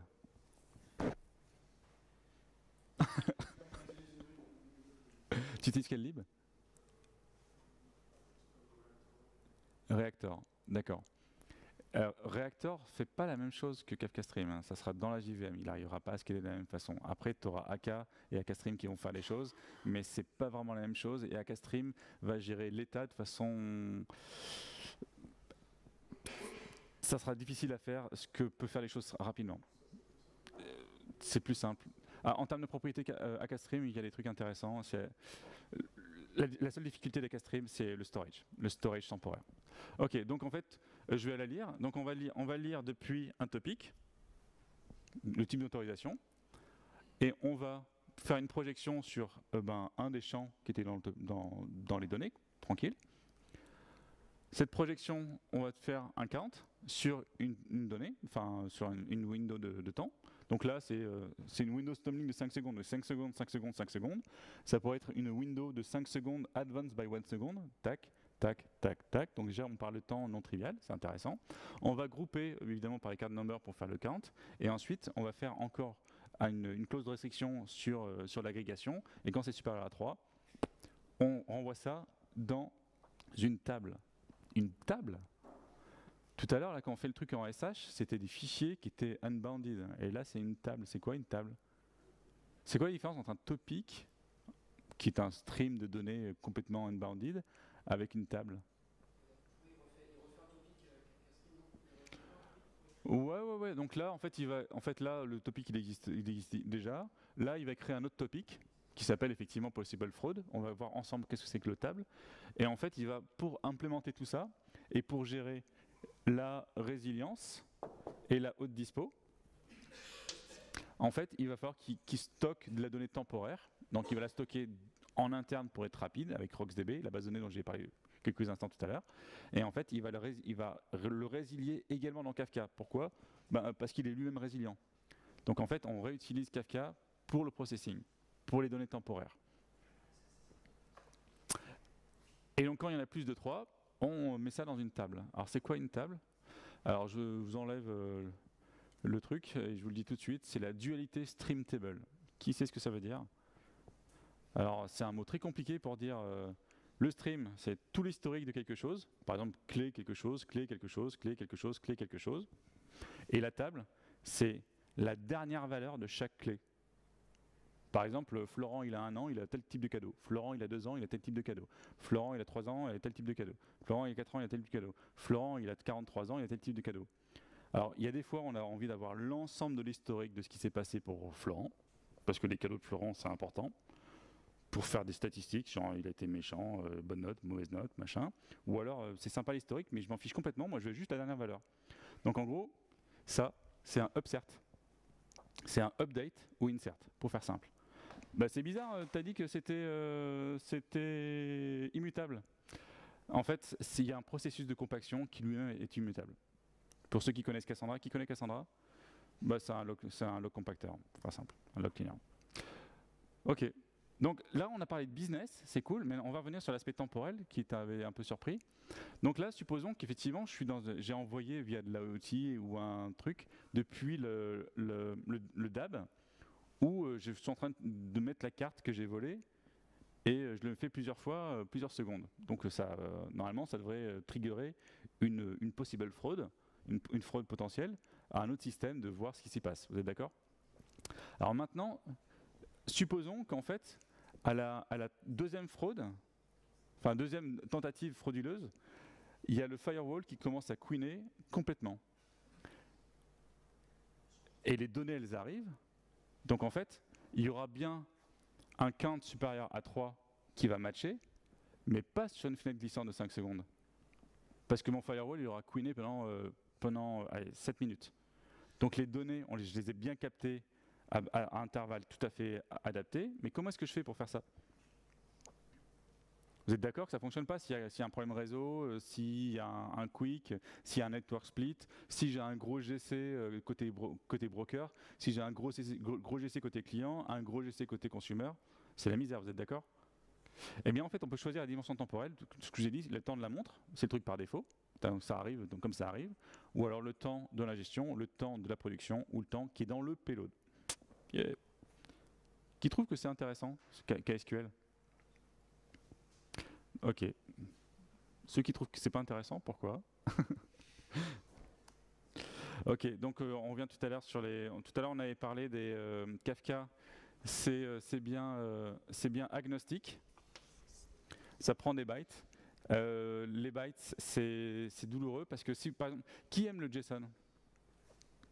D'accord, tout le monde aime le JSON. Supposons qu'en fait vous êtes en train de faire tout un système non trivial et vous êtes producteur de données JSON. Et vous êtes dans une entreprise qui est dans une boîte de plus de 100 personnes, de plus de 200 personnes, de plus de 1000 personnes. Ok, pas mal d'entre vous sont de plus de 1000 personnes. Vous êtes dans un système non trivial, vous êtes d'accord? Donc au départ, vous allez créer de la donnée dans Kafka et vous allez mettre en JSON parce que c'est facile. C'est hyper pratique, tout le monde comprend, il n'y a pas de bullshit, tout va bien. Et vous êtes producteur, et vous avez produit de la donnée dans Kafka, pas parce que c'était marrant, parce qu'il y a des consommateurs. Et ces consommateurs, vous les connaissez. Souvent, c'est peut-être vous-même. Donc en fait, vous êtes une seule et même équipe. Puis il y a une autre équipe, où vous êtes au café, et puis vous vous coordonnez. Lorsque vous avez des migrations, vous changez le schéma de JSON en amont.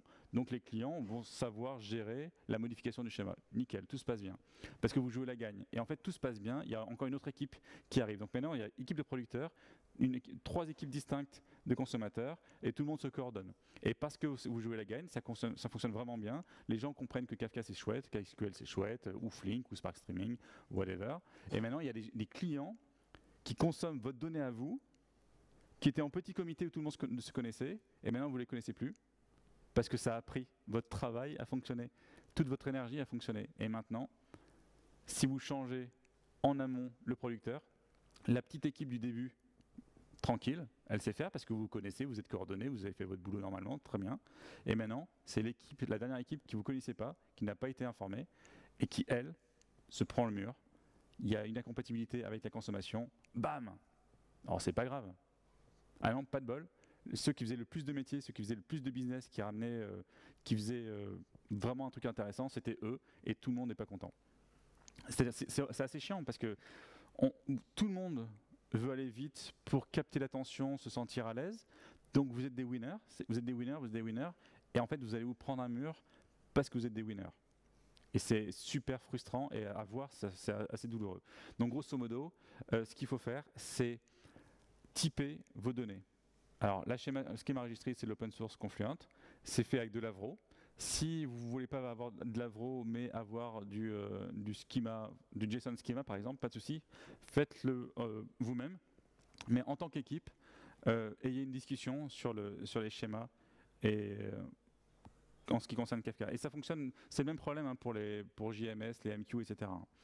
Si vous êtes d'accord, on l'écrit et on l'enforce. Sinon, c'est la misère. Oui. C'est une très bonne. Donc en fait, Kafka, il reste comme ça. C'est une grosse boîte qui fait byte in, out, réplication. Alors Kafka, c'est juste ça. Alors tout à l'heure, on a vu comment est-ce qu'on fait ça scaler, vous savez, avec la gestion des partitions. Donc c'est également une gestion de groupe. Donc là, mais ça, c'est moins visible parce que c'est vachement en bas niveau. Mais grosso modo, c'est byte in, byte out, réplication. Donc en fait, il y a bien un producteur ici, vous êtes d'accord ? Et un consommateur ici. Eh bien, il y a une schema registry.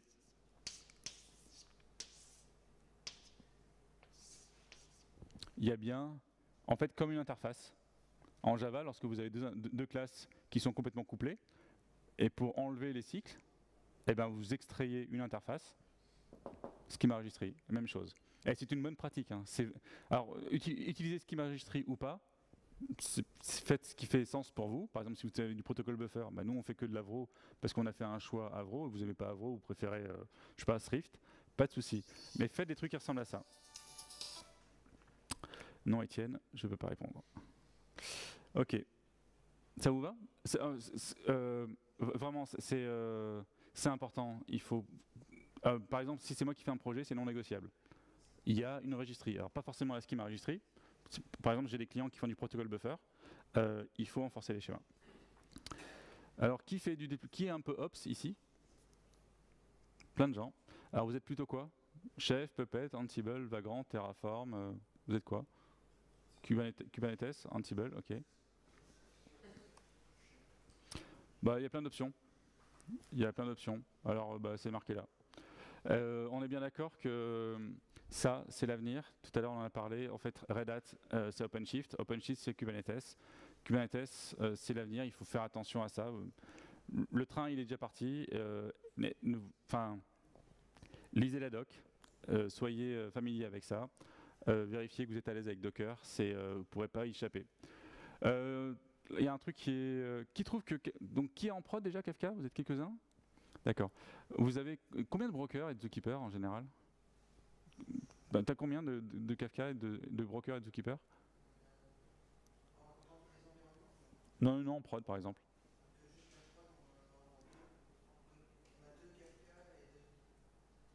Tu as deux zookeepers? Tu m'expliques comment tu fais un quorum avec deux zookeepers?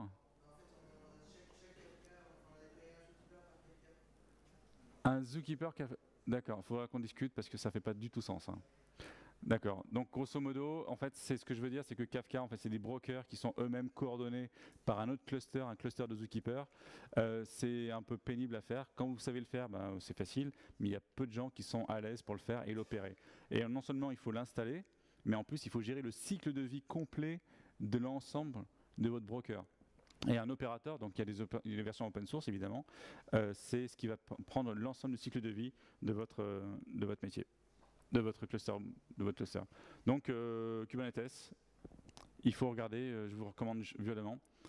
Alors c'est souvent un peu nouveau. Ne commencez pas par les bases de données de type Kafka. Si c'est nouveau pour vous, commencez avec les applications stateless. Sinon, vous allez plus à 800. C'est pas drôle. Donc nous, on fait des trucs qui marchent sur plein de systèmes. Les tools, ça c'est des trucs payants, donc je ne vais pas vous en parler. Alors là, pas de bol, là c'est un truc payant, mais je veux juste vous montrer que donc dans mon métier chez Confluent, donc on voit les grands clients bancaires, de l'industrie, du retail et machin, et à chaque fois le monitoring il est naissant au mieux. Ouais, c'est la misère en fait. Si vous avez un système de type Kafka qui est votre bus d'événements qui permet de lier plein d'équipes, c'est un peu le système nerveux central de votre système d'information, vous êtes d'accord? Et si vous n'avez pas de monitoring dessus, si vous ne savez pas comment est-ce qu'il réagit, quelles sont les données qui passent, et en plus vous avez un commit log, c'est-à-dire que vous pouvez introspecter le broker, vous pouvez introspecter la machine dans laquelle est le broker. Vous pouvez également faire du monitoring qui est à l'intérieur des données, faire l'observabilité des données métiers. Vous pouvez également, lorsqu'il y a des flèches avec des consumer groups, les gens qui sont dans le métier, vous pouvez également regarder de combien ils sont en retard par rapport aux dernières valeurs. Il y a tellement de moyens de faire un leverage violent sur cette infrastructure intéressante, et la plupart du temps, c'est pas fait. Et quand il y a des choses qui se passent pas bien, et vous faites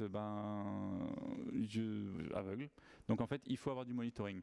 Donc Confluent Control Center, ça sert à faire ce genre de choses. Ça par exemple, c'est un truc vachement intéressant, c'est le lag. Là par exemple, c'est donc là c'est, alors je vois pas quand je suis tout près. PageView Région. Donc il y a un groupe qui s'appelle PageView Région. Donc il y a des partitions qui ont été attribuées à différents consommateurs du même groupe. Et il y en a un manifestement, il est vachement en retard. Ça, c'est intéressant ça. Pourquoi est-ce qu'il est en retard?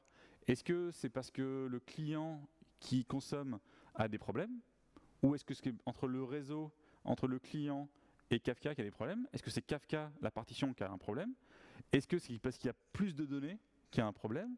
Est-ce que c'est parce qu'il y a un manque de données, trop de données? Enfin, il y a des sujets à aborder pour aider tous les utilisateurs qui sont consommateurs de Kafka. Alors c'est pas des white papers. En fait, le monitoring c'est tellement important et je suis toujours démuni lorsqu'il y a des équipes qui sont trop loin. J'ai essayé de récupérer plein de best practices. Je fais un projet qui permet de présenter à des gens qui débutent en monitoring comment faire du monitoring simplement. Donc je commence avec du Docker. Tout ça c'est Docker based. Ensuite je fais de l'Elasticsearch pour récupérer les logs. Évidemment les logs vous les récupérez. Ensuite je fais du Telegraph.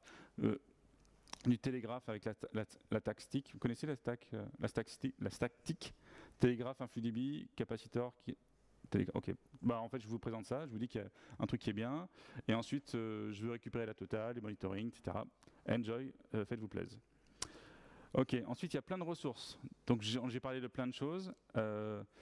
Il y a plein de choses, donc il y a plein de docs à lire et vous avez un vrai métier à faire. Vous avez d'autres composants que Kafka Connect, que Kafka Stream, que KSQL à regarder. Moi, quand j'étais côté delivery, j'étais à la BNP avant de bosser chez Confluent. Et dans mon projet, il y avait 16 composants techniques à regarder. Donc je ne peux pas être expert dans tout, donc il faut que je choisisse mon temps. Donc je vous recommande d'aller dans les ressources de Confluent. Il y a les white papers. Les white papers, ça vous sert à skipper la doc et aller directement sur des cas d'usage clairs. Et c'est pratique. Par exemple, vous voulez la scalabilité, comprendre comment ça fonctionne. L'install sur Kubernetes, vous avez des exemples. Non, ça, je sais pas, on s'en fiche. Vous avez des références. Tout ça c'est gratuit, hein, évidemment, c'est disponible sur le site. Vous avez des références, comment faire des architectures Kafka avec la totale. Ça c'est quasiment le plus important. Ceux qui sont en train de faire du Kafka, c'est peut-être pour moi, j'ai dit deux trucs importants, c'est que Kafka c'est pas juste un broker, c'est un ETL et c'est du streaming et c'est du storage. Et il y a un document à lire. La plupart des gens sont d'accord avec toutes ces propriétés, ok. En revanche, il y a des fois ça fonctionne pas Kafka. Et c'est souvent pas la faute de Kafka, c'est que les propriétés que vous avez mis ne sont pas les bonnes, et les propriétés qui sont là, bah, vous les avez pas. Vous pensez que vous les avez, mais vous les avez pas. La plupart du temps, quand je vais chez des clients, il y a un truc qui marche pas.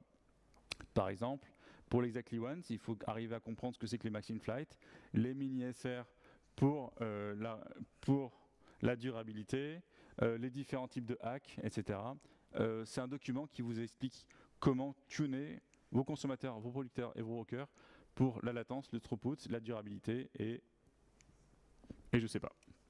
Voilà, donc il y a des références architecture pour de petits clusters, gros clusters, c'est cool. Alors il y a un truc intéressant, c'est que vous en avez parlé, c'est open source. Donc la communauté, elle est vraiment vibrante, c'est assez intéressant. Il y a des Slack, il y a des Google Groups, vous avez des questions, enjoy, faites-vous plaisir. Ojat, c'est le mec qui a fait KSQL. Souvent, tiens, bah, là, il n'est pas dedans, mais les gens il y a un des gars de l'équipe de Kafka Stream qui s'appelle Mathias Sachs. Je pense qu'il ne doit pas dormir parce qu'il est tout le temps en train de répondre sur Stack Overflow et dans les groupes. Qui connaît le blog de Confluent? Est-ce que vous le trouvez de bonne qualité? Ouais, franchement, il y a peu de bruit. Regardez de temps en temps.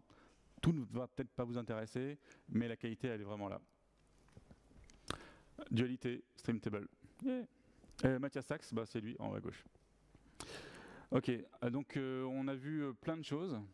Bah, c'est un peu la misère, parce que si demain vous avez envie de testouiller à la maison, ben, c'est difficile. On commence par quoi?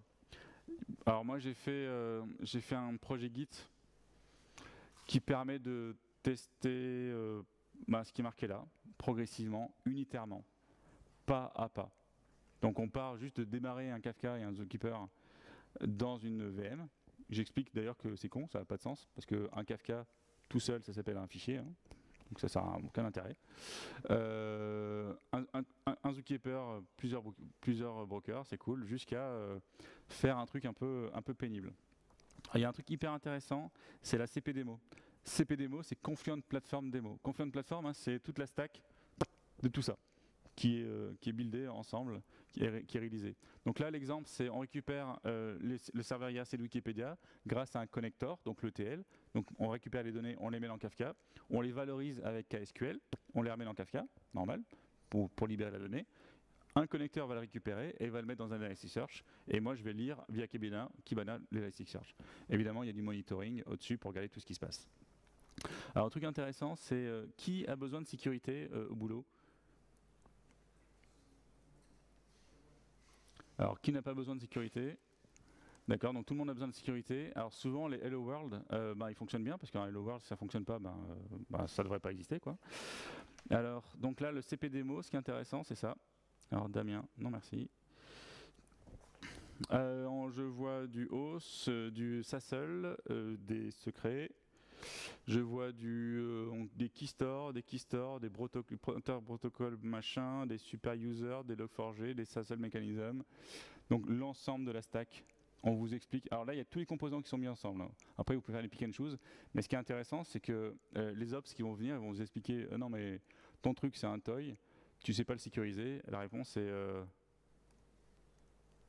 si, mais il faut prendre un peu de temps. Blague à part, en une seule ligne de commande, hein, c'est ./script/start.sh et vous avez toute la stack qui démarre et vous pouvez tester vous-même pour regarder si ce que j'ai dit fait vraiment sens.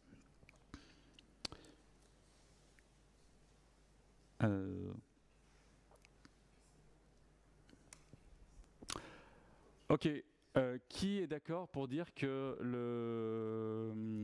la haute dispo, la maturité,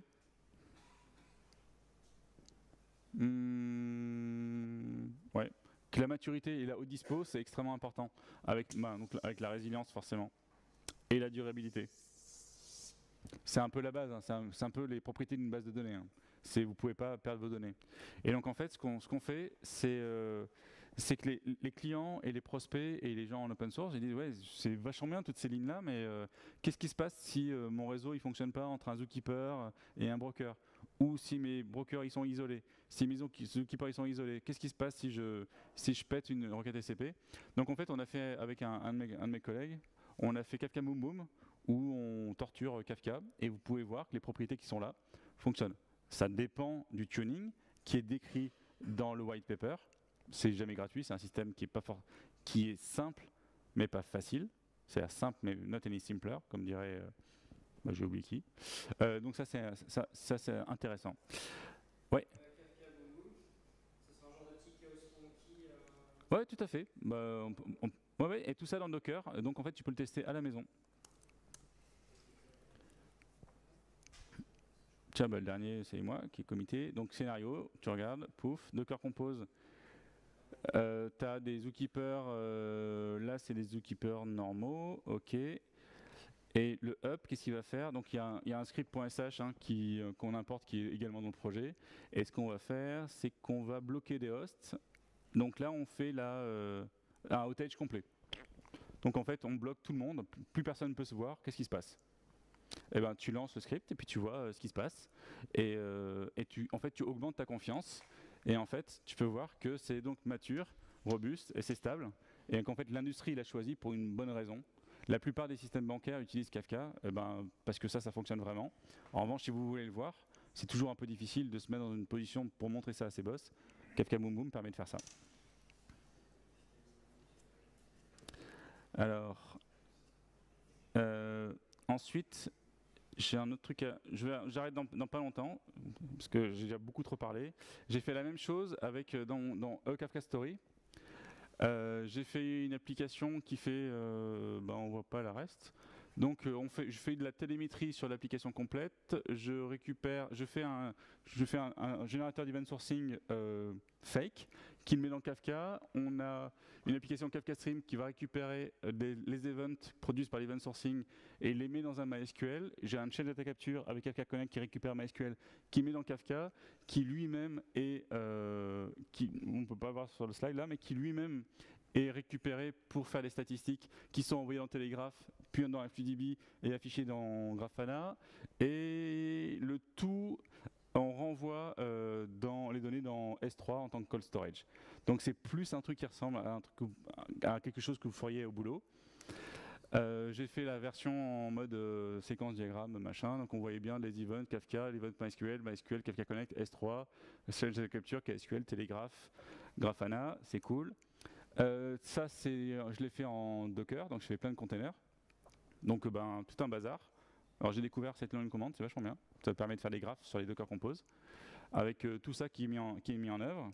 Et quand on enlève le control center, qui est en fait the eye in the sky, il y a un truc qui est vachement intéressant à voir.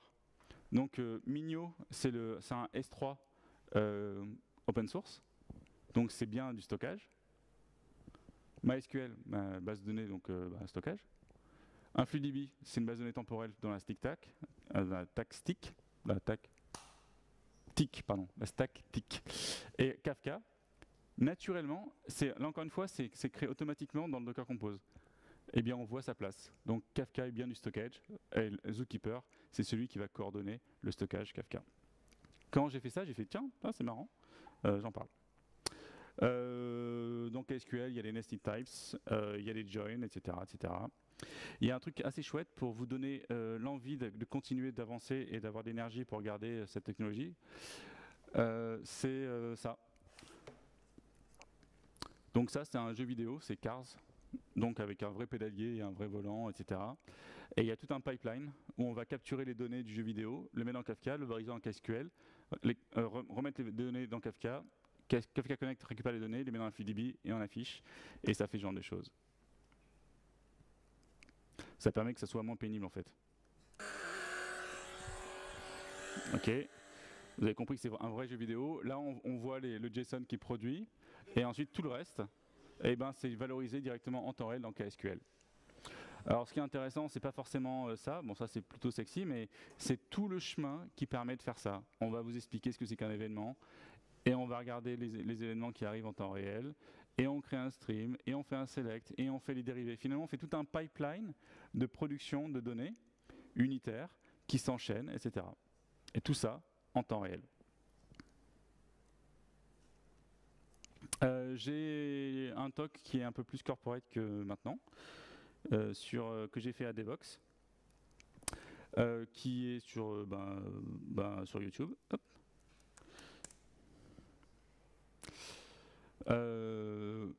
Avec une vision moins interactive, parce qu'à Devox on ne peut pas faire une version interactive, donc c'est un truc qui est plus séquencé. Je vous recommande de le regarder. Et qu'est-ce que ReciPy Confluent? Ça, c'est un truc assez intéressant. C'est ce qu'on fait chez Confluent en ce moment. C'est qu'on récupère plein de use cases qu'on peut faire, qu'on met à disposition des gens qui veulent lire ce qu'on a à faire. Avec qu'est-ce qu'on fait pour faire du data masking en temps réel, du filtering, du syslog, event time processing, on en a parlé tout à l'heure, détection des anomalies, etc., etc., enrichir, agréger, etc. Je propose d'arrêter là ou que je vous montre comment est-ce que moi je l'ai utilisé en mode entreprise, at scale ou pas. Qu'est-ce que vous voulez faire? On continue ou on s'arrête? Il est 9h05. Qui veut continuer? Ok, alors je vous fais un use case en 5 minutes. Le use case que vous pouvez juste communiquer demain. Donc en gros, il y a Florent, il a fait un truc sur Kafka. Je suis pas d'accord sur forcément tout, j'ai pas tout compris, mais il y a un use case, j'ai peut-être envie de le faire. Je vous propose de le faire? Ok. Alors le use case le plus simple du monde, c'est les logs. Pourquoi les logs? Parce que en fait, si jamais vous vous plantez, tout le monde se fout des logs. C'est pas très grave si ça marche pas. Ça ira quand même dans un Splunk ou machin. Donc en gros, vous captez les logs. Donc tout le monde connaît ces Logstash. Donc vous prenez un file bit, un metric bit, un machin bit, un collect-d, et vous distribuez les données directement dans Kafka. Vous êtes d'accord? Donc supposons qu'on va réduire le scope en faisant de l'HTTP. L'HTTP dans votre société interne. Donc il y aurait par exemple un LDAP ID. Bah oui, parce que c'est vraiment un truc d'entreprise. C'est pas forcément très rigolo. Et puis une application, genre l'application 12. Et ensuite, un payload métier avec plein de colonnes A, B, C, D, etc. D'accord? Et ça, il y en a plein. Vous le mettez dans Kafka. Et tout ça, pourquoi? Pour le mettre dans ES.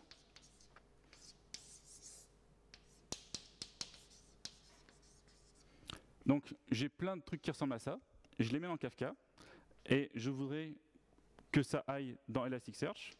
Alors pourquoi est-ce que je passe par Kafka? Parce que Kafka est un bon buffer. C'est une bonne pratique de mettre Kafka devant Elasticsearch, parce que lorsque lui tombe, vous ne voulez pas bloquer les applications qui sont ici en fait. Vous êtes d'accord? Donc ensuite, il y a le business qui va utiliser Kibana pour regarder ES. Donc là,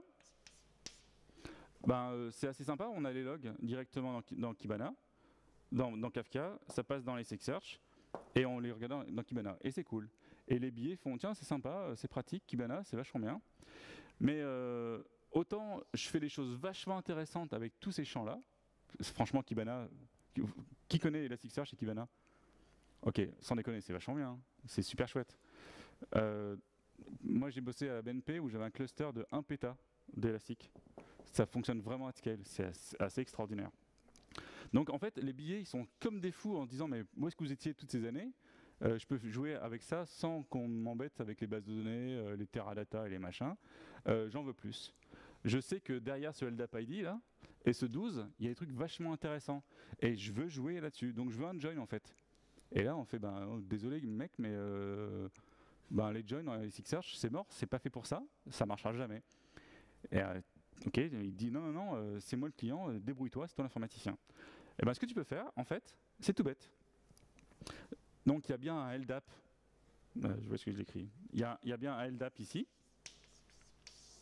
ok, avec un Kafka Connect, ou un Logstash, ou une application Python, machin, oui. Je peux déplacer le tableau. Ça aurait pu me le dire avant, sans déconner, extraordinaire. Bravo, nickel.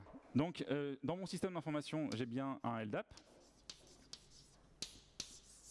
Et je mets un Kafka Connect pour faire un espèce de pont. Le Kafka Connect, je prendrai un LDAP connector où je le crée moi-même, ou alors je mets un Logstash ou une application Python, R, enfin ce que vous voulez. Et je vais mettre toutes les données de LDAP là-dedans, à disposition de Kafka. Bon, pourquoi pas? Et donc ce que je vais pouvoir faire, en fait, c'est faire du KSQL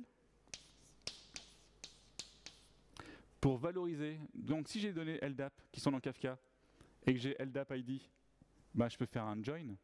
Je vais joiner en temps réel le stream qui vient de LDAP et les données qui viennent des logs. Donc en fait, je vais enrichir ça en tant que donc Florent Ramière sur le département Toto, et je suis dans la ville de Nice et j'ai 43 ans, etc. Donc là, tout de suite, j'ai juste ajouté ça et récupéré la source de données qu'il fallait que j'enrichisse. Vous êtes d'accord? C'est pas très violent, hein. Donc ce truc-là, bah, c'est un peu tout bête. C'est maintenant disponible dans Kafka. Je le join en temps réel parce qu'on a vu que KSQL, en fait, c'est un consumer group normal. C'est juste qu'il a été enrichi progressivement via Kafka Stream et ensuite KSQL. Donc on peut maintenant avoir 1, 2, 3, 4, 5, 6, 7, 8 dimensions. Là, il y en avait 4. On était content. Maintenant, il y en a 8 de dimensions et on est hyper content. Mais il y a encore plein de valeurs dans ce projet-là. Et en fait, la base de données des projets, elle est dans un MySQL. Et ben, avec un Kafka Connect, je peux faire comme ça et récupérer les informations qui sont liées au projet 12. Et maintenant, je vais enrichir également, faire un join, où en fait c'est le projet Sécu, le chef de projet c'est Florent, et c'est ça, etc., etc. Donc en fait, je vais ajouter des dimensions. Et donc ici, vous êtes d'accord? Je suis parti d'un truc assez technique ici, j'ai servi fonctionnellement ça, et maintenant je sers fonctionnellement l'ensemble des données qui sont ici.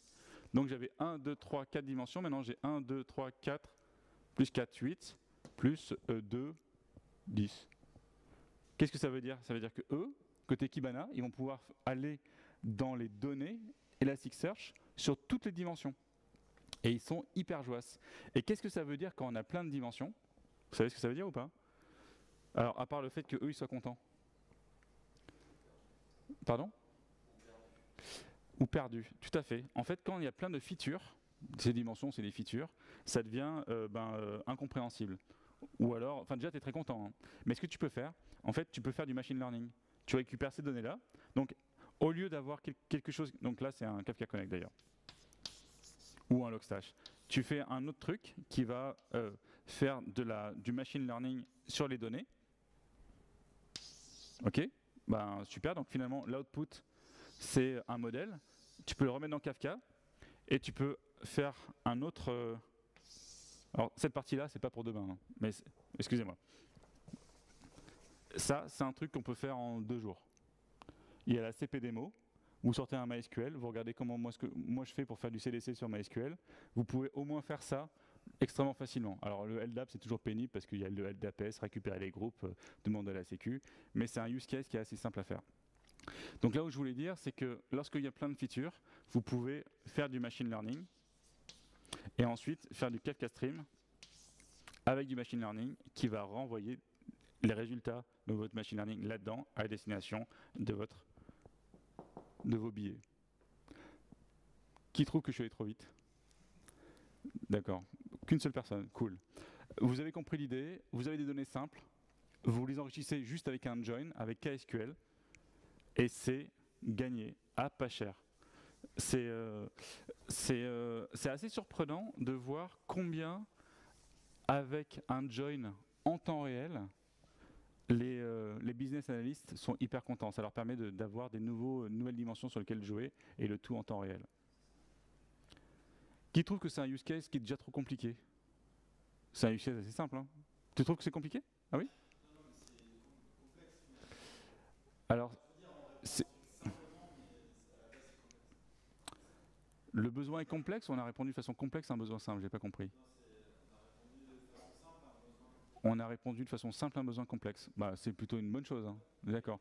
Et encore une fois, Là, il y avait un Kafka, tu as répondu au billet qui est tout en bas, là. Donc ça, c'est cool, avec un Elasticsearch.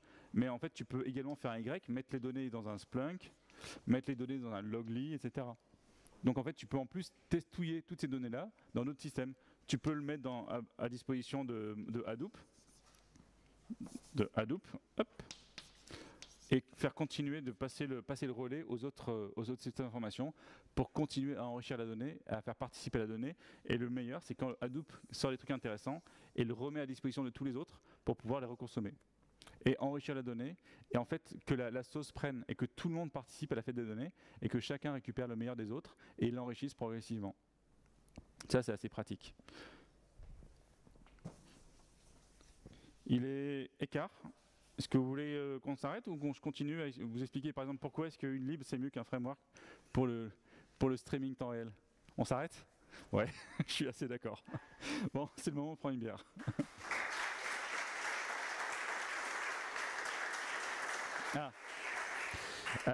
J'ai un truc que je voulais rappeler, c'est j'ai un email. Ouais, j'ai un email. C'est Touk. N'hésitez pas, c'est marqué là. Là, bah si je fais pas, ça marche mieux quand c'est connecté. Voilà, donc n'hésitez pas, pinguez-moi par mail. Je mords pas et je réponds aux mails en fait. Donc n'hésitez pas. Hop. Ah bah à fond, moi en fait je pars demain matin à l'avion, donc t'as jusqu'à demain matin à 6h en fait. Enjoy.